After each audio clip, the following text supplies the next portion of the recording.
الحمد لله وكفى والسلام على عباده الذين اصطفى أما بعد فأعوذ بالله من الشيطان الرجيم بسم الله الرحمن الرحيم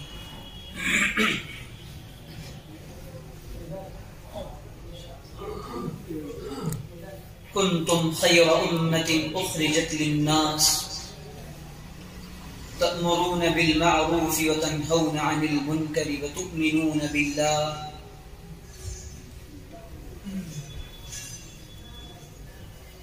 وقال النبي صلى الله عليه وسلم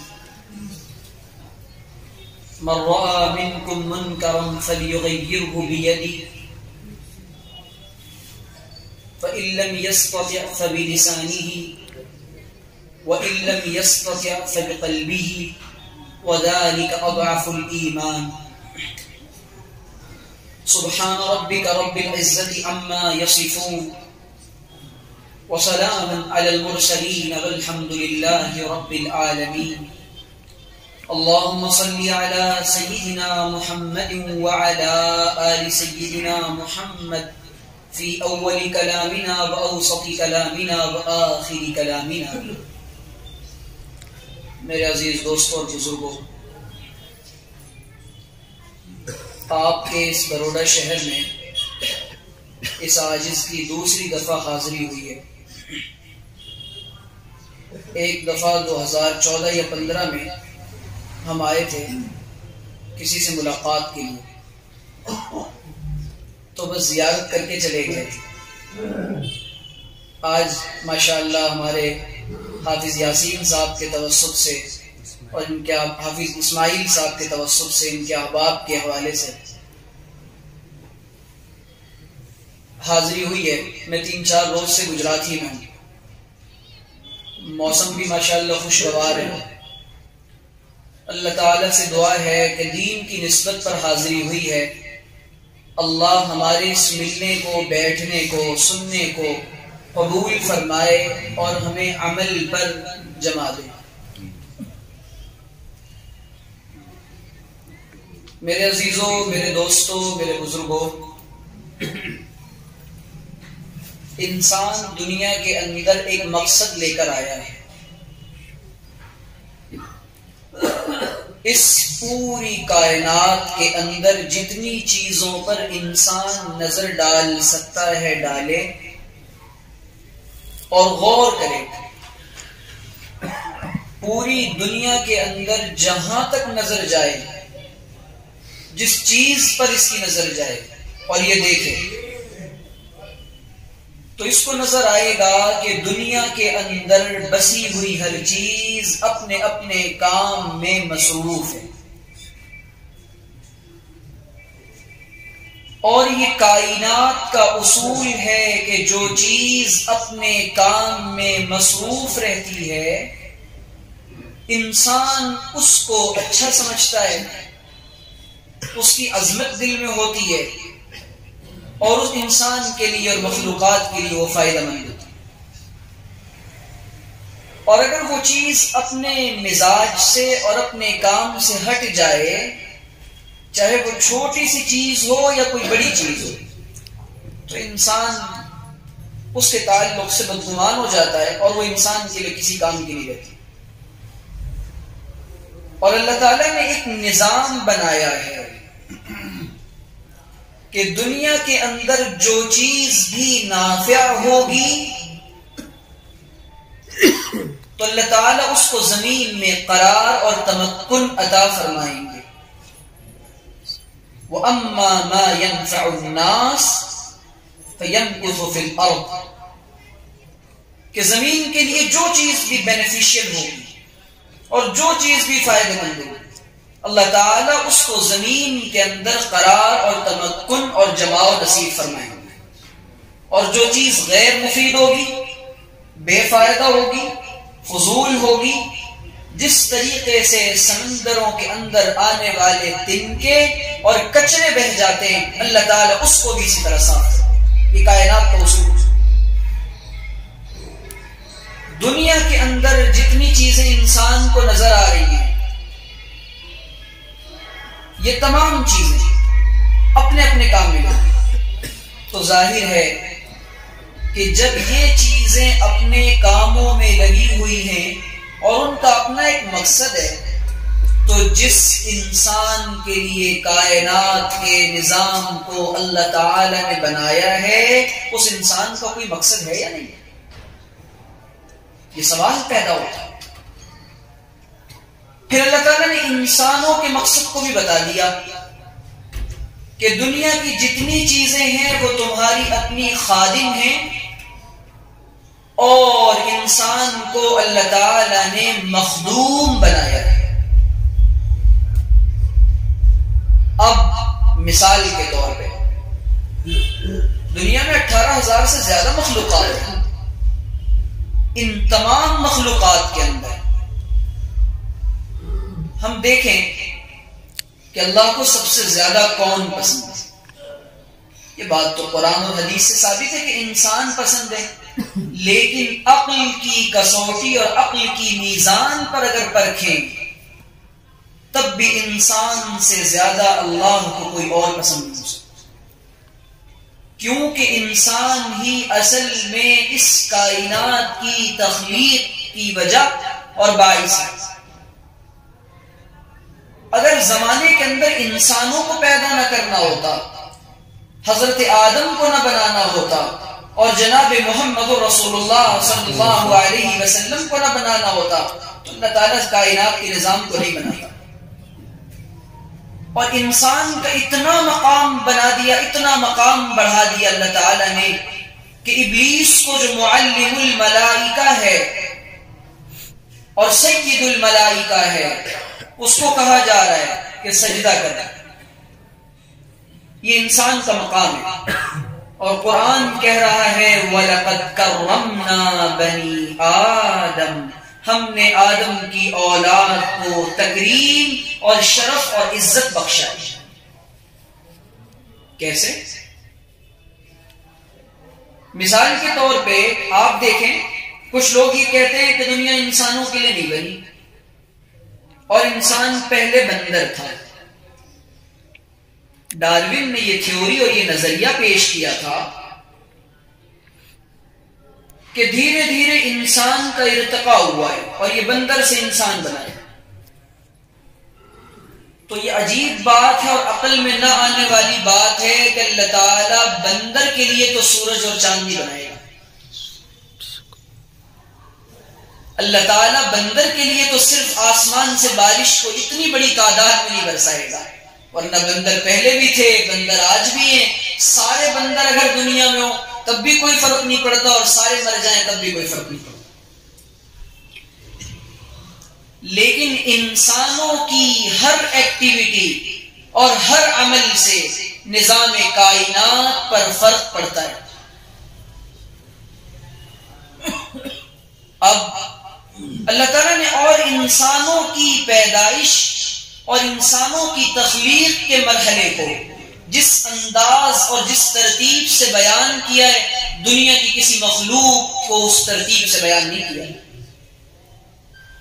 اللہ تعالیٰ اس کی حقیقت کو بتاتا ہے کہ یخرج من بین الصلب والترائب، باپ کی پشت سے اچھلتا ہوا پانی ہوتا ہے، پھر کہتا ہے الم یک نطفۃ من منی یمنا، کہ پھر ہم اس کو باپ کی پشت سے نکال کر ماں کی رحم میں ٹپکاتے ہیں، پھر کہتا ہے کہ پھر اس کے بعد اس کو گوشت کا خون کی پھٹکی اور خون کا لوتھڑا بناتے ہیں، پھر کہتا ہے پھر اس کو ہم خون سے پھر اس کے بعد اس کے اوپر چمڑی ڈالتے ہیں، پھر اس کو ہڈیاں دیتے ہیں۔ اللہ تعالیٰ انسان کی تخلیق کے مرحلے کو تفصیل سے ترتیب وار بیان کر رہا ہے، اور کسی مخلوق کو اتنی ترتیب سے نہیں بیان کر رہا اس کی تخلیق کے مرحلے کو۔ جس سے تعلق ہوتا ہے، جو مقصود ہوتا ہے اس کی تفصیل بیان کی جاتی ہے، اور جو مقصود نہیں ہوتا اس کے بارے میں کہا جاتا ہے کہ دنیا کی تمام چیزیں یہ انسانوں کے لیے بنائی ہیں، متاعا لکم ولانعامکم، جو کچھ نظر آ رہا ہے تمہارے لیے، تمہارے چوپائیوں کے۔ پھر اللہ تعالیٰ انسان کی حالت کو بیان کرتا ہے هل أتى على الإنسان حين من الدهر لم يكن شيئا مذكورا إنا خلقنا الإنسان من نطفة أمشاج نبتليه فجعلناه سميعا بصيرا. کیا انسان پر وہ زمانہ نہیں آیا جب انسان کوئی قابل ذکر اور قابل تذکرہ چیز نہ تھا؟ دنیا میں آنے کے بعد یہ مقصد حیات کو بھول گیا. ہم یاد دلائیں تو اس کو تو کون ہے، تیری حقیقت کیا ہے؟ اللہ کہتا هل اتا علی الانسان حین من الدہر، زمانے میں جب اس کا وجود کوئی نہیں تھا. لم یکن شیئا مذکورا، قابل ذکر چیز نہیں تھا. اور ہم بتائیں تو اس کو کیسے پیدا کیا ہے؟ پھر اللہ تعالیٰ انسان کو اس کی حیثیت اور اس کی اوقات یاد دلاتا ہے. دیکھ یہ تیری حیثیت، یہ تیری اوقات. انسان کا جو وجود ہے یہ دو چیزوں سے مرکب ہے، روح اور جسم. اور اللہ تعالیٰ نے روح کو بنایا ہے عالم امر سے. اس کا تعلق براہ راست خداوند قدوس سے. اور اللہ کا مطالبہ انسانوں سے جسم پر محنت کا نہیں ہے. اللہ کا مطالبہ انسانوں سے جسم کی محنت کا نہیں ہے. جسم اصل نہیں ہے. اصل اللہ کا مطالبہ انسانوں سے روح کی محنت کا ہے، روح کے پاکیزہ بنانے کا ہے. عجیب بات ہے کہ اللہ تعالیٰ نے قسمیں کھانے کے بعد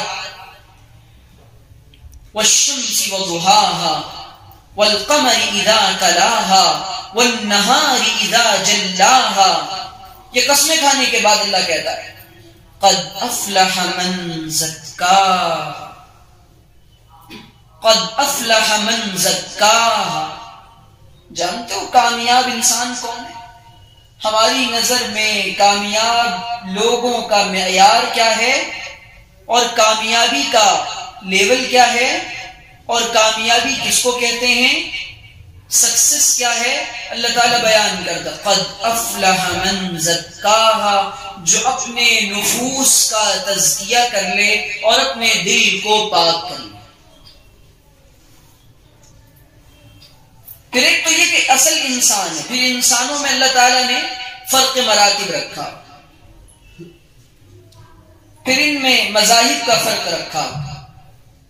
اور ان انسانوں میں سب سے زیادہ محبوب اللہ کو ایمان والے بندے،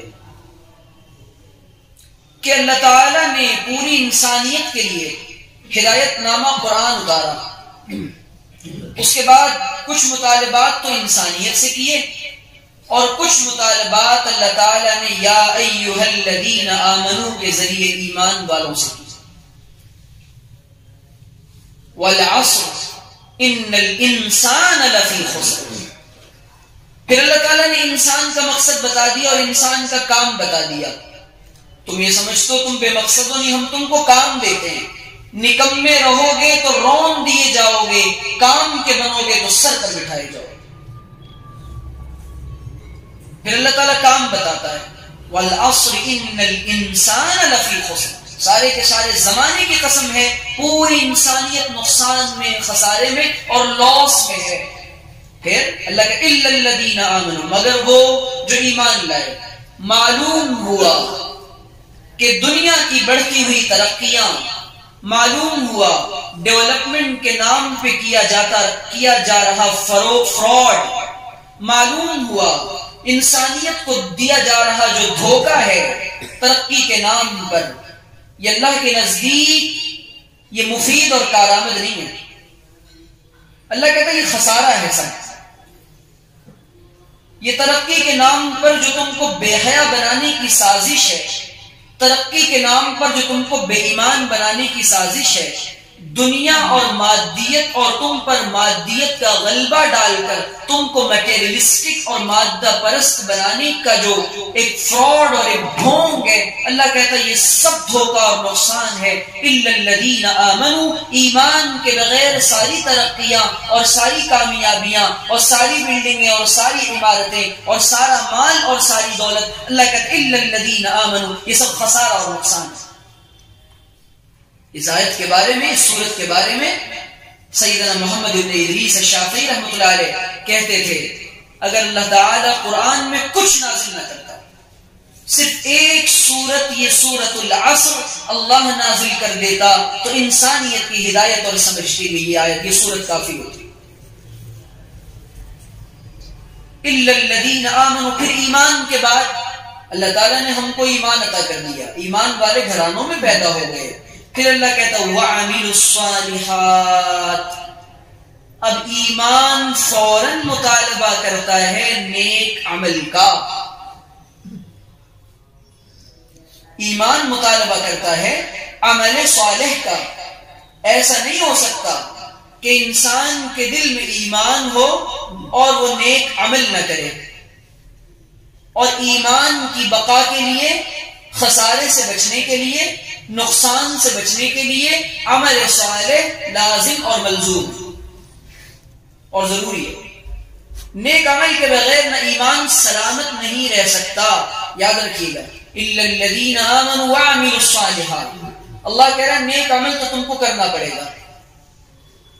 پھر آگے کہتا ہے اب ہم تم کو بتاتے ہیں دو کام اور، ایمان مل گیا، عمل صالح کرنے لگ گئے، اور عمل صالح کی تعریف یہ ہے جو قرآن سے اور سنت سے منقول ہو، جو جی میں آئے اور کر لیا اور کہا کہ واہ واہ میں تو بڑا نیک ہوں، یہ نیکی اور یہ عمل صالح عند اللہ معتبر اور مقبول نہیں ہوگا۔ عمل کی صالحیت کا اور عمل کی قبولیت کا معیار اور مدار وہ ہے جس کو جناب محمد رسول اللہ نے طے کیا ہے۔ جو جی میں آئے وہ کر لیا، جیسی نماز چاہی ویسی پڑھ لی، سجدوں میں گئے، دل اور دماغ دکان پہ رکھا ہوا ہے، گھر بار میں رکھا ہوا ہے، ایسا عمل جو بظاہر تو عمل نظر آ رہا ہے، اپنے ظاہر کے اعتبار سے تو عمل ہے، لیکن اس کا اندرون اور اس کی حقیقت سے خالی ہے، وہ عند اللہ مقبول نہیں ہو سکتا، کیونکہ عمل تو وہ مقبول ہوگا جس کا ظاہر اور جس کا اندرون اور جس کی حقیقت وہ پوری کی پوری اس سسٹم اور نہج پر ہو جو جناب محمد رسول اللہ نے سکھلائی تھی۔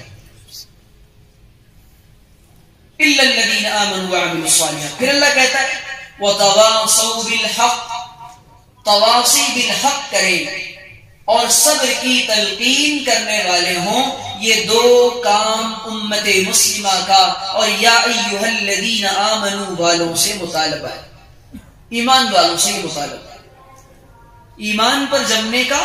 اور پھر اللہ کہہ رہا ہے ایمان کون سا ایمان، تم کس ایمان کی بات کر رہے ہو؟ تم جب حالات دیکھتے ہو تو ڈگمگا جاتے ہو، تمہارے اوپر مال کی تنگی آتی ہے تو تم اللہ سے تعلق اور رشتہ توڑ دیتے ہو، تمہارے یہاں اولادوں کی موتیں ہوتی ہیں تم اپنی زبان سے شکوے کرتے ہو۔ صحابہ کا مزاج یہ تھا کہ ان کے سامنے حالات سنگین ہیں، اور ان سنگین حالات میں وہ حضرات صحابہ، ان کا معاملہ یہ ہے وَعَلَىٰ رَبِّهِمْ يَتَوَكَّلُونَ، وہ صرف اللہ کی ذات پر بھروسہ کرتے ہیں۔ اسی لیے قرآن جب ان کی حالت کو دیکھتا ہے کہ جب وہ تنگی کے عالم میں تب بھی ان کا مرجع اور ان کا مقصود اللہ ہے، وہ غم کے عالم میں تب بھی اللہ سے لو لگا رہے ہیں، وہ حالات کا شکار ہیں تب بھی اللہ سے لو لگا رہے ہیں، اور جب ان کے قدموں کے اندر قیصر اور کسریٰ کے تاج اور کنگن پڑے تب بھی وہ حضرات صحابہ اللہ کو نہیں بھولتے۔ اسی لیے قرآن کہتا ہے آمنو آمینو، ایمان ہمیں مطلوب ہے لیکن تمہارا سڑا ہوا گلا ہوا ایمان مطلوب نہیں ہے۔ اللہ کہتا ہے ان لوگوں جیسا جو لوگ تھے واقعی میں اور لوگ کہلانے کے حقدار تھے۔ آمینو کما آمن الناس، اللہ کہہ رہا ہے کن الفاظ میں صحابہ کو اللہ کہہ رہا ہے آمن ان جیسا، ان لوگوں جیسا۔ کون؟ محمد الرسول اللہ والذین معه اشداء علی الکفار رحماء بینہم تراہم رکعا سجدا یبتغون فضلا من اللہ ورضوانا سیماہم فی وجوہہم من اثر السجود۔ اللہ کہہ رہا ہے دیکھو محمد صلی اللہ علیہ وسلم کے ساتھی جانتے ہو کیسے تھے، ایسے بننا پڑے گا تو ہم تمہارا ایمان قبول کریں گے. تم ڈگمگانے والا، ہٹنے والا اور استقامت پر نہ رہنے والا، یہ ایمان ہم قبول نہیں کریں گے. ایمان کا لیول وہ، اور ان کے جیسی کوشش تو کرو، نقل تو کرو. اللہ کہہ رہا ہے ایسا محمد اور حضور کے ساتھیوں جیسا، جو غیروں کے معاملے میں سخت ہیں، آپس میں رحم دل ہیں، اور ان کا حال یہ ہے ان کا ایمان ان کو عمل پر جماتا ہے، اور وہ راتوں کے وقت میں مسلموں پر روتے ہیں اور دن کے وقت میں اللہ کے بندوں کو اللہ سے جوڑتے ہیں. یہ ایمان مطلوب ہے. لیکن ہماری نظر حال یہ ہے، حضرات صحابہ کی سیرت سے ہٹ کر اپنے کاموں پر، اپنی کارگزاریوں پر، اپنے اعمال پر ہم لوگوں نے ان چیزوں سے اطمینان حاصل کر لیا. ہم لوگوں نے ان چیزوں سے اطمینان حاصل کر لیا. وَتَوَاصَوْا بِالْحَقِّ وَتَوَاصَوْا بِالصَّبْرِ. حق بات کی تلقین اور وصیت یہ ایمان والے کا کام ہے. اور ایمان والا اس زمانے کے اندر سب سے زیادہ حق بولنے سے کتراتا ہے. اور حق، سب سے پہلا حق کیا ہے؟ مخلوق پر سب سے پہلا حق یہ ہے اسے اپنے خالق اور مالک کی معرفت اور پہچان ہو. اور اس پر سب سے پہلا حق یہ ہے کہ وہ جس کو جانتا ہے وہ پوری انسانیت کو اپنے خالق اور مالک کی تعارف کروانے کا ذمہ اٹھائے. یہ سب سے پہلا حق ہے. وہ انسانیت کو بتائے، وہ لوگوں کو بتائے، اور وہ یہ بتائے کہ حضور جناب محمد رسول اللہ صلی اللہ علیہ وسلم ہمارے آخری نبی ہیں، اور انہی کے طریقے میں جینے اور مرنے میں کامیابی ہے. یہ دوسرا حق ہے، یہ حق بات ہے، یہ دوسری حق بات ہے. کائنات میں ان سے بڑی حق بات کوئی اور نہیں. اور جتنی باتیں حق کی قبیل سے ہیں، ایمان والوں کو چاہیے جب حالات ایسے آ جائیں کہ اب حق بات کا بولنا ضروری ہو جائے، اس وقت حق بات سے منہ موڑنا اور روگردانی کرنا یہ ایمان والے کا اور نیک عمل کا تقاضا بالکل نہیں. پھر کہا جا رہا ہے اب حق بول دیا، حق کی تلقین کر دی، حق کی ترغیب دے دی، حق کی تبلیغ کر دی. اب اس کے بعد وَتَوَاصَوْا بِالصَّبْرِ، جہاں حق آئے گا وہاں حالات آئیں گے. جہاں حق آئے گا وہاں حالات آئیں گے. حالات باطل کے ساتھ نہیں آتے، حالات حق کے ساتھ آتے. باطل حالات پر نہیں جمتا، باطل حالات کو پیدا کرتا ہے. حالات پر جمنا یہ کام ہے اہل حق کا اور حق والوں کا. پھر اللہ کہہ رہا ہے کہ ہم یہ تم کو بتاتے ہیں، پھر حق کی نصیحت کرو اور حق کی وصیت کرو اور صبر کی تلقین کرو اور صبر کی ترغیب دو لوگوں کو. پھر صبر کیا ہے کہ حالات کے آنے کے بعد انسان ایمان سے اور ایمان کے تقاضوں سے نہیں پھرے گا. نظر آ رہا ہوگا کہ حالات ہمارے مخالف بنائے گئے، نظر آ رہا ہوگا کہ ہمارے ساتھ ہمارے ایمان کے لوٹنے کی کوششیں کی جا رہی ہیں، لیکن ہم پیچھے نہیں ہٹیں گے. یہ صبر ہے. اس کی تلقین کرو، اس کی ترغیب کرو. نظر آ رہا ہوگا کہ ہم سے ہمارا مال، ہماری اولادیں، ہماری جائیدادیں، ہماری دولتیں سارا کچھ چھین لیا جائے گا. گھبراؤ نہیں، صبر کرو، اس کی تلقین کرو. حالات پر حق کے ساتھ، حق کی تلقین کے ساتھ صبر کی تلقین کرنا یہ ایمان والے کا کام ہے. اور پھر صبر کے اندر کسی چیز پر جمنے کا نام ہے صبر. من استوى يوماه فهو مغبون یا من ساواه يومان فهو في الخسران. جس انسان کے 2 دن عمل کے اعتبار سے برابر ہوں وہ گھاٹے اور نقصان ہے. ہماری جو حالت کل تھی نمازوں کی وہی آج بھی ہے، ذکر کی کا جو حال کل تھا وہی آج بھی ہے، ایمان کا جو لیول کل تھا وہی آج بھی ہے. عقل مندی کا تقاضا یہ نہیں ہے. کیوں؟ وجہ اس کی کیا ہے کہ ہمارے اندر استقامت نہیں ہے، اور جس کے اندر استقامت نہیں ہوتی اس کا ایمان بڑھتا نہیں ہے بلکہ کمزور ہوتا ہے. ایمان کی بڑھوتری کے لیے اور اضافے کے لیے اعمال صالحہ پر اور اعمال ایمان پر استقامت کے لیے ضروری ہے انسان اعمال کو پابندی سے کرتا رہے. تو میں یہ عرض کرنا چاہتا ہوں میرے عزیزوں، میرے دوستوں، میرے بزرگوں، کہ اللہ تعالیٰ نے یہ جو مختصر سی زندگی دی ہے نا، یہ انسان کو کام کا اور کار آمد بنایا ہے، اور اللہ تعالیٰ نے انسان کے ذمے کام لگایا. پھر اللہ تعالیٰ نے اس امت سے مطالبہ کیا، کنتم خیر امت اخرجت للناس. پھر اور کام بتائیں تم، اللہ اور کام گنوا رہے ہوں. امت کہتی ہے ہمارے پاس کام ہی، آنکھیں خراب ہو گئی ہیں، دل نابینا ہو چکے ہیں، دماغ کمزور ہو چکے ہیں، سوچنے سمجھنے کی صلاحیتیں مفقود اور ختم ہو چکی ہیں، اس لیے کام کو کام نہیں سمجھ رہا، اور امت کے پاس جتنے نہ کرنے کے کام ان کو اپنی ذمہ داری اور کام سمجھ رہا ہے.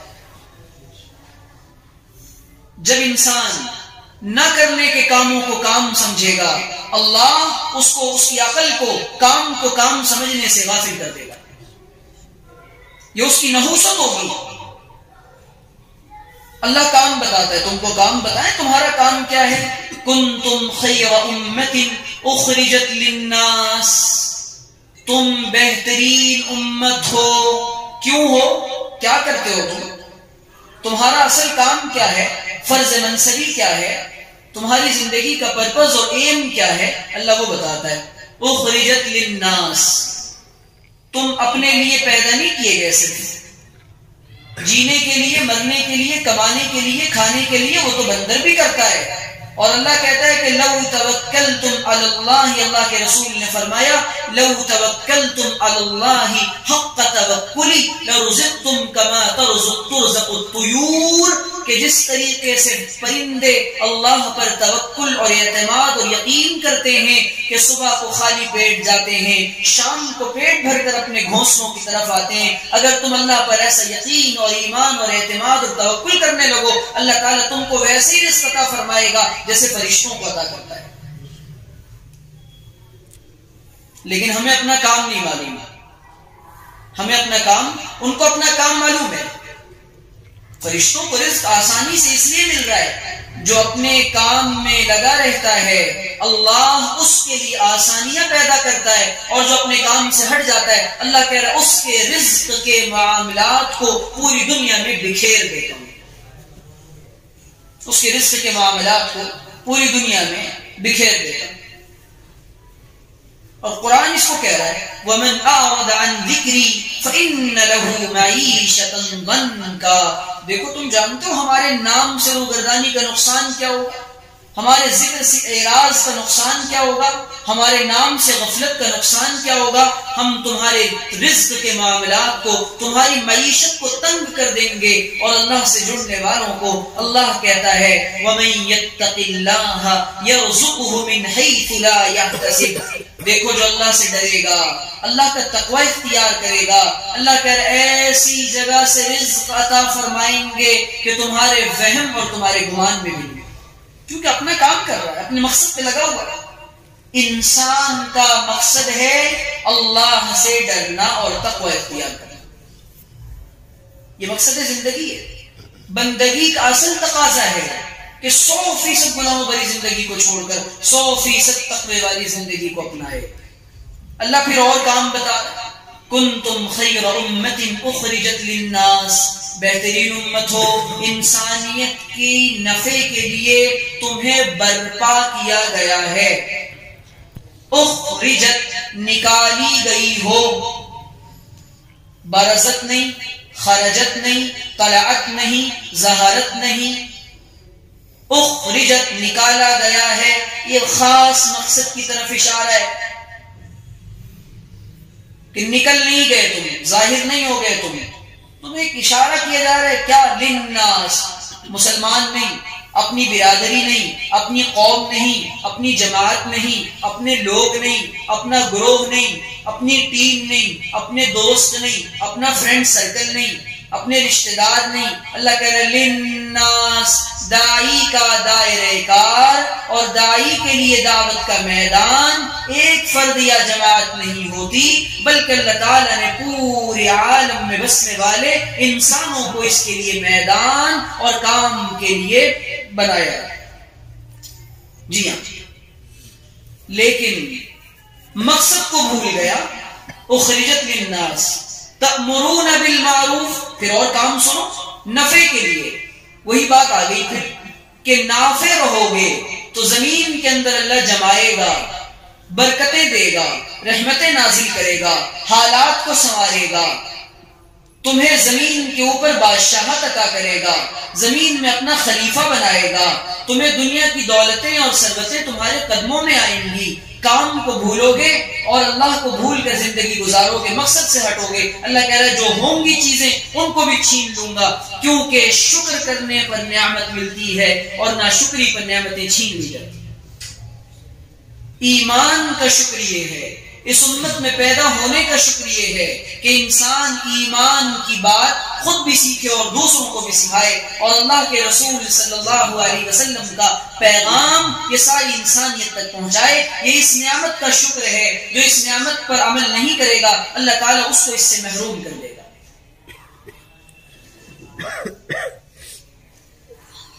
تأمرون بالمعروف، پھر تمہارا کام ہے محمد اور بتاتے ہیں نیکی کا حکم کرنا، یہ تمہارا کام ہے. لوگ کہتے ہیں کہنے سننے سے کیا ہوتا ہے؟ اللہ کہہ رہا ہے وَذَكِّرْ فَإِنَّ الذِّكْرَىٰ تَنفَعُ الْمُؤْمِنِينَ، نصیحت کیجئے کہ نصیحت کا کرنا ایمان والوں کو نفع دیتا ہے. انسان کہتا ہے کہنے سننے سے کیا ہوگا؟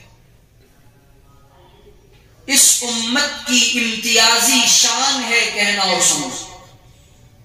اللہ تعالیٰ نے پرانی جتنی قومیں تھیں ان کو دعوت کا کام اجتماعی طور پہ عطا نہیں کیا. ان کو باضابطہ ان پر یہ چیز نافذ نہیں کی گئی کہ تمہیں یہ کرنا ہی ہے، لیکن انفرادی طور پہ وہ یہ کام کرتے تھے. اس کی دلیل اور حوالہ کیا ہے؟ روایات میں آتا ہے کہ بنی اسرائیل میں سے جب کوئی آدمی بگڑتا تھا، شراب پیتا تھا، فحاشی کرتا تھا، گندے کام کرتا تھا، تو دوسرا کہتا دیکھ ایسا نہ کر، اللہ سے ڈر. کہتا تھا نا؟ کہتا تھا نہیں، لیکن پرسنلی کہتا تھا، انڈیویجول لیول پر کہتا تھا، اجتماعی لیول پر نہیں کرتا تھا اس کام، اور اس کو اپنی فکر بنا کر نہیں کرتا تھا. اور کیا کرتا تھا؟ یہ کہنے کے بعد انہی کے ساتھ اٹھتا تھا، انہی کے ساتھ بیٹھتا تھا. تو اللہ کہتا ہے کہ ہم نے ان کے قلوب اور ان کے دل کو آپس میں ملا دیا، اور ان جیسے وہ تھے ویسے ہی وہ ہو گئے، کیونکہ اس کام کی عظمت اس کے دل میں نہیں تھی. ہلکے میں لے کر بس کیا دیتا. اللہ تعالیٰ نے اس امت کی ذمہ داری لگائی ہے کام کی عظمت بھی دل کے اندر ہو، جس کو بتائے عظمت کے ساتھ بتائے، پھر اس کے لیے دعائیں بھی کرے اور پھر اس کی ہدایت کے لیے کوشش بھی کرتا ہے. اس امت کی امتیازی شان ہے. یہ امت امت دعوت ہے. اللہ تعالیٰ نے اس کے اوپر ذمہ داری نافذ کی ہے. ایسا نہیں ہو سکتا کہ کوئی آدمی ایمان والا ہو، عمل صالح کرے، اور اس کے بعد وہ دعوت کے تقاضوں کو پورا نہ کرے، اور اس امت میں پیدا ہونے کا حق وہ اس کا مطلب ادا نہیں کر رہا. اس امت میں پیدا ہونے کا حق یہ ہے کہ انسان کو کہنا سننا پڑے گا، چاہے وہ انفرادی کرے، چاہے وہ اجتماعی کرے، چاہے وہ مدرسوں کے ذریعے کرے، چاہے وہ تبلیغ کے ذریعے کرے، چاہے وہ خانقاہوں کے ذریعے کرے، جس طرح بھی کرے اس کو کرنا پڑے. اس سے بالکل انسان ہٹ نہیں سکتا اور پیچھے نہیں سکتا. تو میں یہ عرض کر رہا تھا میرے عزیزوں، میرے دوستوں، کہ دین کے جتنے کام ہیں یہ سارے کے سارے ہمارے اپنے کام ہیں، اور جب انسان کام کرتا ہے تو اس کو شیطان یہ وسوسہ ڈالتا ہے کہ میں ہی کام کروں. یہ بات تو درست ہے کہ وَمَنْ أَحْسَنُ قَوْلًا مِّمَّنْ دَعَا إِلَى اللَّهِ، کہ جو لوگوں کو اللہ کی طرف بلاتا ہے سب سے اچھی بات اس کی ہوتی ہے. لیکن اللہ کی طرف بلانے کا طریقہ وہ ہے جو اللہ کے رسول صلی اللہ علیہ وسلم نے بتایا. کیا طریقے ہیں وہ؟ قرآن کی تعلیم بھی طریقہ ہے، نمازوں کی تعلیم بھی طریقہ ہے، ذکر کی تلقین بھی طریقہ ہے، دعوت و تبلیغ کے اندر جانا بھی طریقہ ہے، مؤذن کا اذان کے ذریعے بلانا بھی طریقہ ہے. یہ سارے طریقے ہیں. اور دین کے کام کرنے والے آپس میں معاون اور مددگار ہوتے ہیں. دین کے کام کرنے والے آپس میں معاون اور مددگار ہوتے ہیں. ایسا نہیں ہوتا کہ انسان دین کا کام کرے اور اس کے بعد یہ کہہ دے، اور پھر ایک کیفیت اور آنی چاہیے کہ وقال اننی من المسلمین. اے اللہ آپ ہم سے بلوا رہے ہیں، آپ ہم سے دین کا کام لے رہے ہیں، لیکن اللہ میں بہت چھوٹا انسان ہوں، میں بہت چھوٹا سا عام سا مسلمان اور فرما بردار ہوں، میری کوئی امتیازی شان نہیں ہے. اللہ آپ کا فضل ہے کہ آپ نے ہمیں دین کے کام کے کرنے کی توفیق عطا فرمائی. تو پوری دنیا کے جو حالات آج بگڑ رہے ہیں وہ اپنے مقصد سے مسلمان ہٹ گیا اس لیے بگڑ رہے ہیں. اگر مسلمانوں کے بچے، مسلمانوں کی عورتیں، مسلمانوں کے نوجوان، مسلمانوں کے بوڑھے اور مسلمانوں کے تمام طبقات کے لوگ اپنے مقصد پر آ جائیں تو حالات بدل جائیں گے.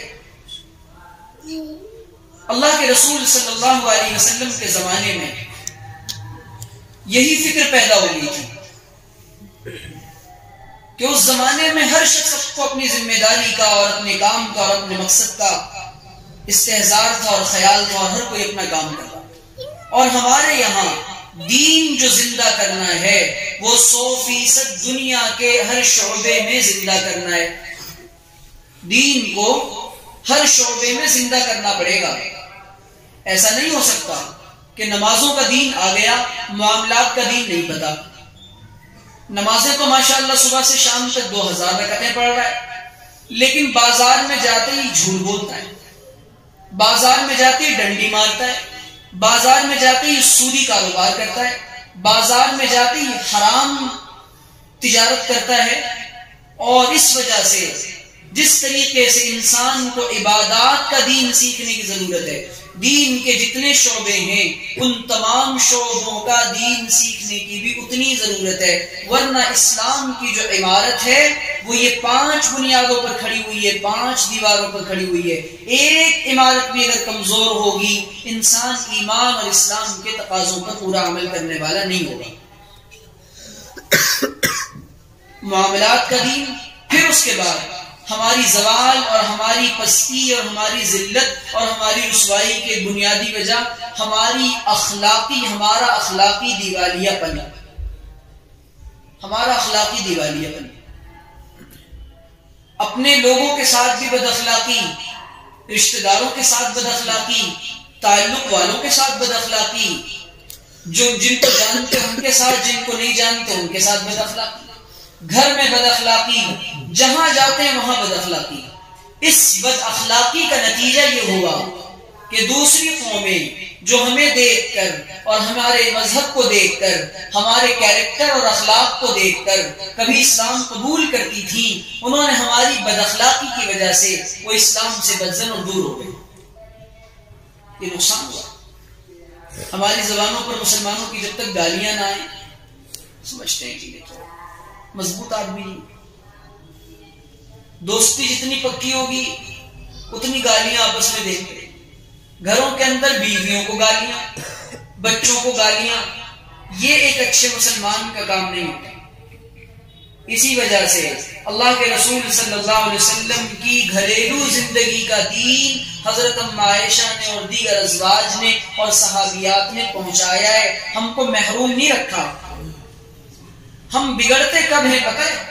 ہم اس وقت بگڑتے ہیں جب ہماری نظر حضور کی سیرت اور سنت پر نہیں ہوتی اور نفس کے تقاضے اور چونچلے پر عمل کرتے ہیں.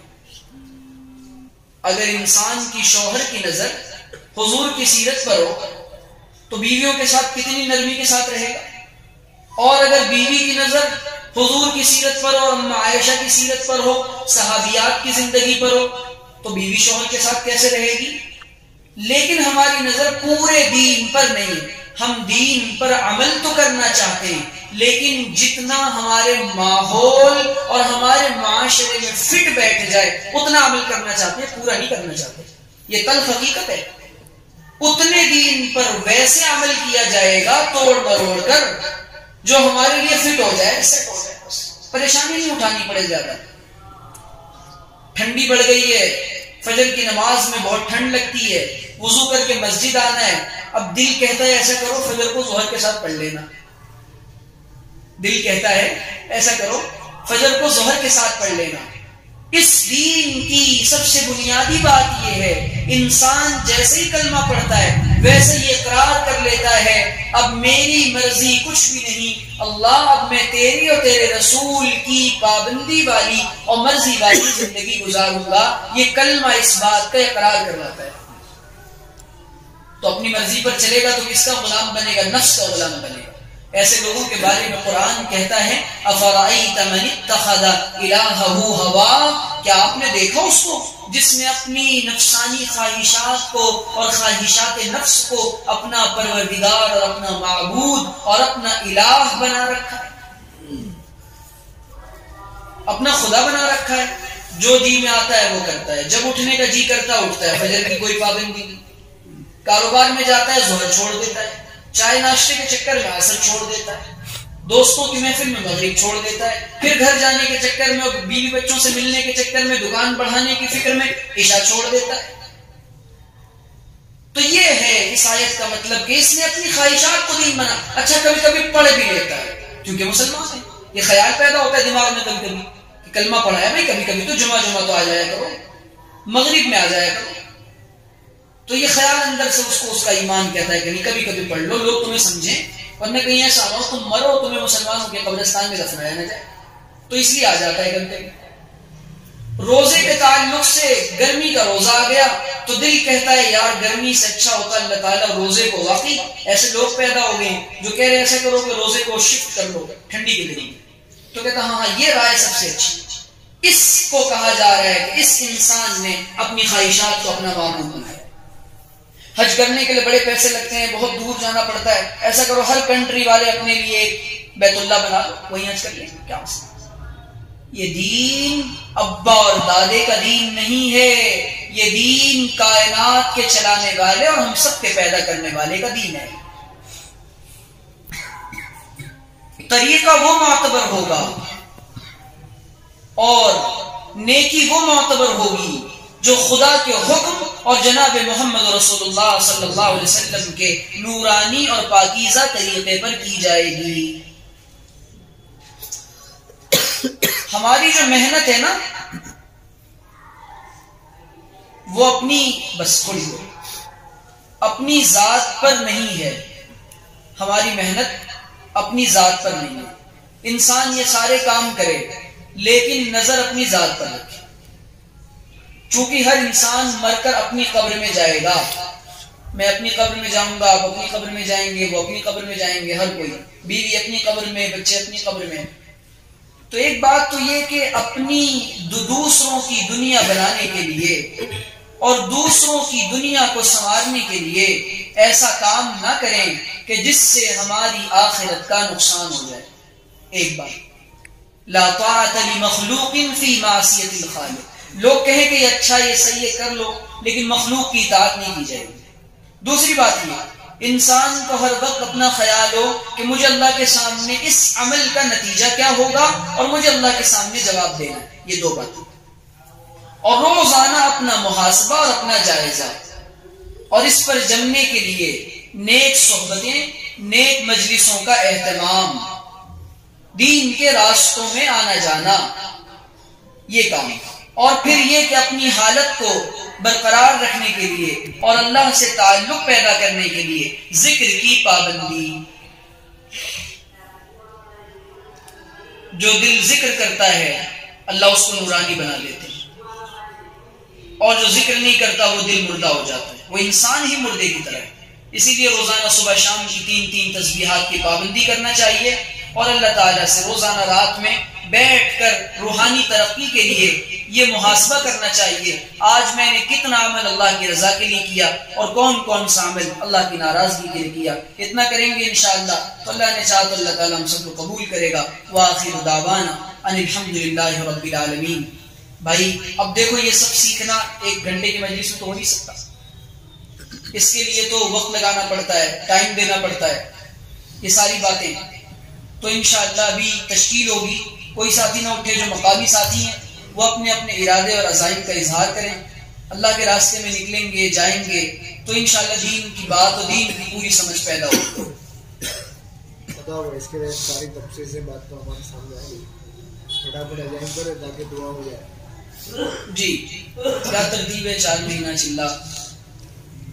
ابھی ہماری 16 تاریخ سے جماعتیں جائے گی.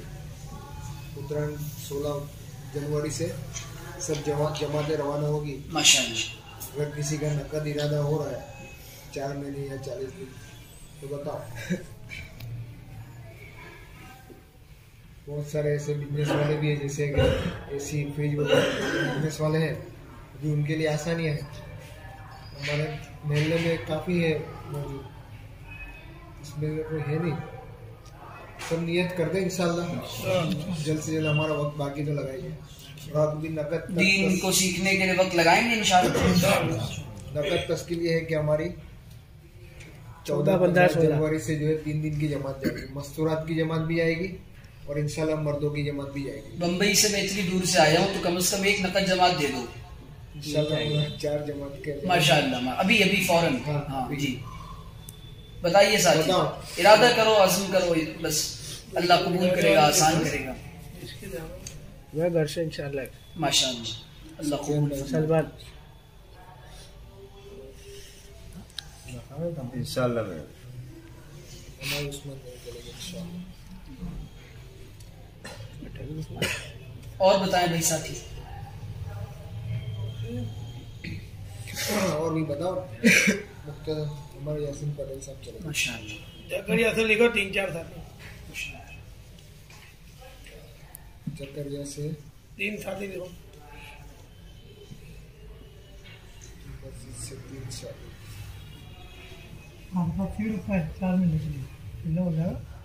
اور مستورات کے لیے بھی بتائے.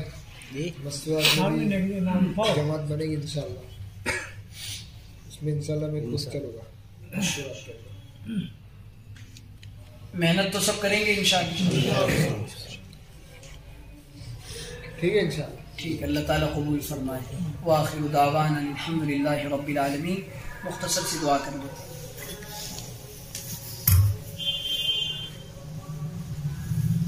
الحمد لله رب العالمين والصلاة والسلام على سيد الأنبياء والمرسلين وعلى آله وأصحابه وأهل بيته أجمعين ومن تبعهم بإحسان إلى يوم الدين.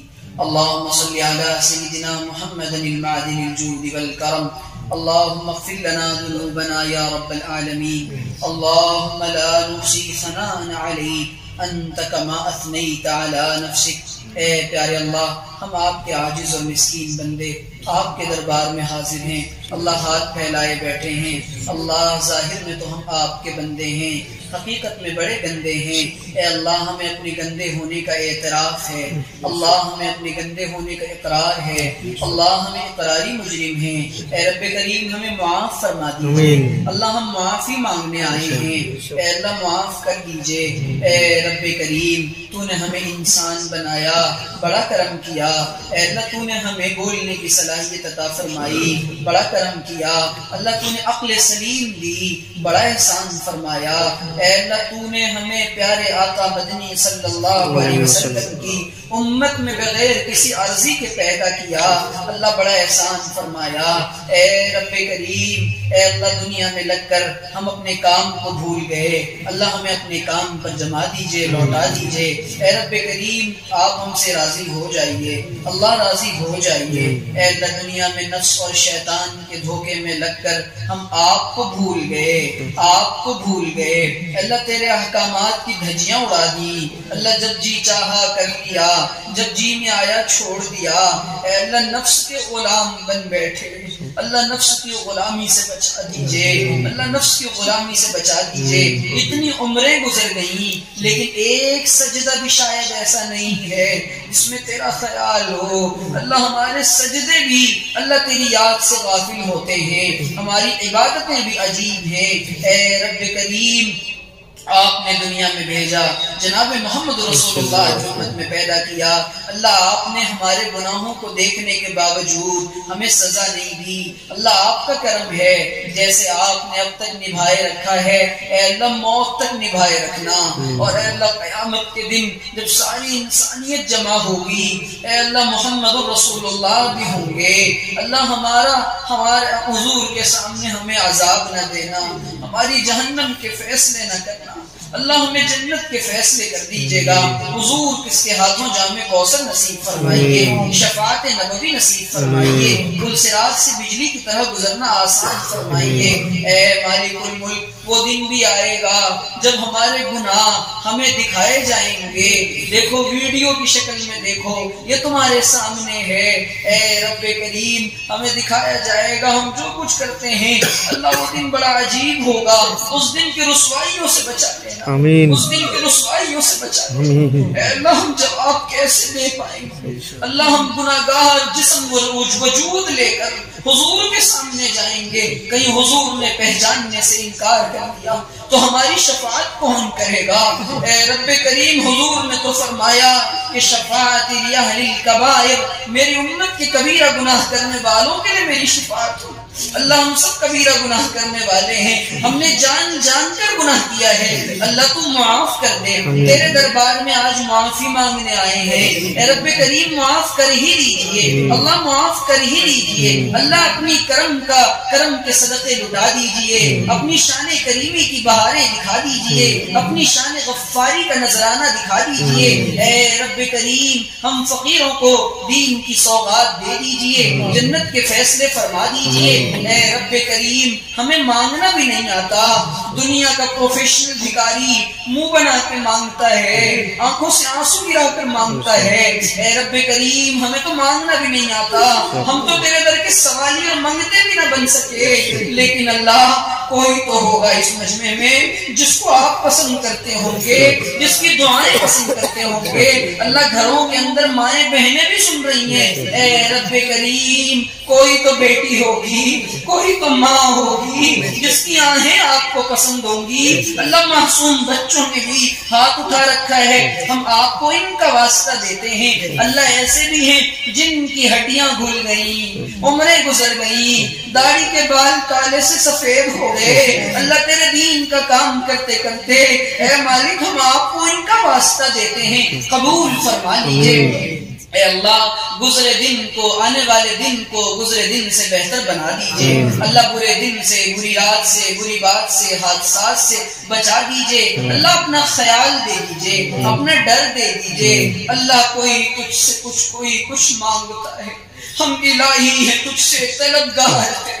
اللہ آپ اپنی محبت کا جام پلا دیجئے، اپنی معرفت کا جام پلا دیجئے، ہمارے رگ رگ میں اپنی محبت کو ڈال دیجئے، ہمارے روئے روئے سے اپنا ذکر جاری فرما دیجئے۔ اللہ دنیا میں آپ کے بہت سے مقبول بندے ہیں، اللہ تو ہمیں بھی اپنا بنا لے تو اس سے کون پوچھے گا؟ اے مالک بن دینار جیسے شراب میں ڈوبنے والے کو ولی بنانے والے، اے بشر حافی جیسے شرابی کو ولی بنانے والے، اے فضیل بن عیاض کو ڈاکوؤں کی زندگی سے نکال کر ولایت اور ولیوں کا بادشاہ بنانے والے، اے جنید بغدادی کو پہلوانی سے نکال کر اولیاء کا پہلوان بنانے والے، اے اللہ تو ہمیں بھی اپنا بنا لے، اس سے کوئی نہیں پوچھے گا۔ اے رب کریم تو راضی ہو جا، اللہ اطاعت کی عزت عطا فرما دے، معصیت کی ذلت سے بچا دے، گناہوں کی ذلت سے بچا دے۔ اللہ گناہ کر کر کے اب تھک چکے ہیں، اب اپنی رحمت کی رسی پھینک کر گناہوں کے دلدل سے نکال کر آغوش رحمت میں لے لیجئے، اللہ لے لیجئے۔